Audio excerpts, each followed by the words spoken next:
पूर्व केंद्रीय मंत्री सचिन पायलट कांग्रेस के देवास लोकसभा क्षेत्र से प्रत्याशी राजन मालवीय के समर्थन में आए और उन्होंने बालोद में एक सभा को संबोधित किया।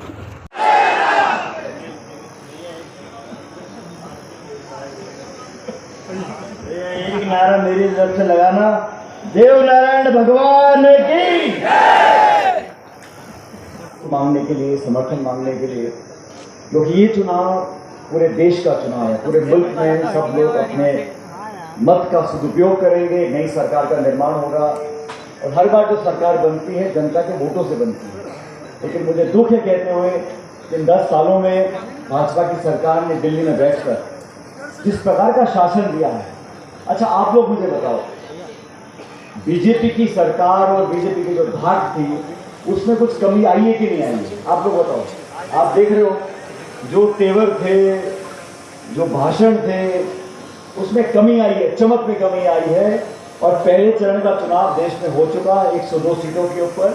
मैं आपको दावे से कह सकता हूं कि भारतीय जनता पार्टी आज बैकफुट पर है। वो समझ गई कि कितने भी भाषण दे दो, प्रलोभन दे दो, जुल्में दे दो, वादे कर दो, जनता, किसान, नौजवान, हर वर्ग आज परेशान है, पीड़ित है, बदलाव चाहता है।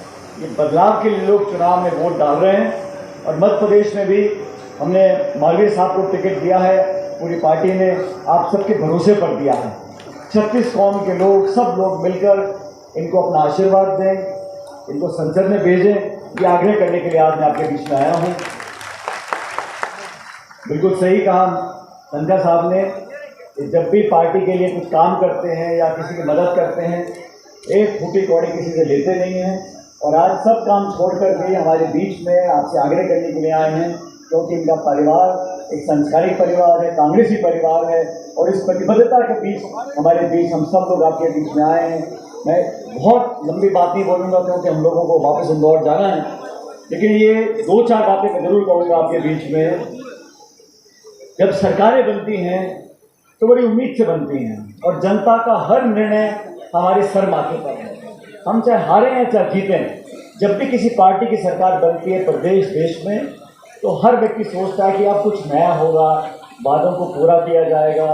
लेकिन जब से सरकार बनी, खासकर पिछले 5 साल में, इतना घमंड और गुरूर इस सरकार के अंदर आ गया, मन चाहे जो कर रहे हैं।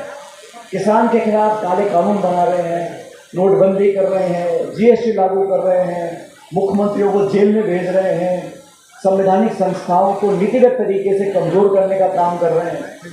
हमको सोचना पड़ेगा कि इतना बहुमत दिया और परिणाम ये आया कि किसान आत्महत्या कर रहे हैं।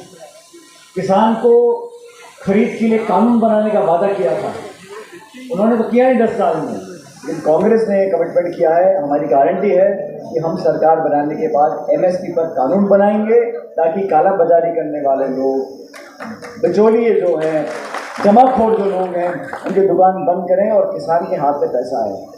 हमें बात करनी चाहिए किसान की, खाद की, बीज की, बिजली की, पानी की, फसल की, नौकरी की, योजना की, निवेश की, उद्योग की, चिकित्सा की, शिक्षा की, सड़कों की। हम बात क्या करते हैं? मंगलसूत्र की, मस्जिद की, हिंदू मुसलमान की। इस प्रकार की चर्चा कर हम साबित क्या करना चाहते हैं? देश में जो राजनीति करते हैं, जो नीति निर्माण करते हैं, उनका दायित्व क्या है? संविधान में क्या लिखा है? सबको बराबर का अधिकार होना चाहिए, सबको हक है। 140 करोड़ लोग इस देश में रहते हैं, प्रत्येक नागरिक बराबर का नागरिक है, उसका एक ही वोट है। उसको मान सम्मान जो छूट एक इंसान को वो दूसरे इंसान को दी है। चाहे मध्य प्रदेश हो या राजस्थान हो, किसी ने 10 रुपए भी दिए क्या? सचिन भाई भी मुझे केसेस भेजते हैं, कभी इन्होंने पैसे दिए, पूछ लीजिए इससे। मजाक की बातें हैं। हम लोग तो सब कांग्रेस से जुड़े हैं। सचिन भाई के बारे में मैं इतना कहना चाहूँगा कि इनके पिताजी और मेरे ससुर साहब भाई भाई जैसे थे।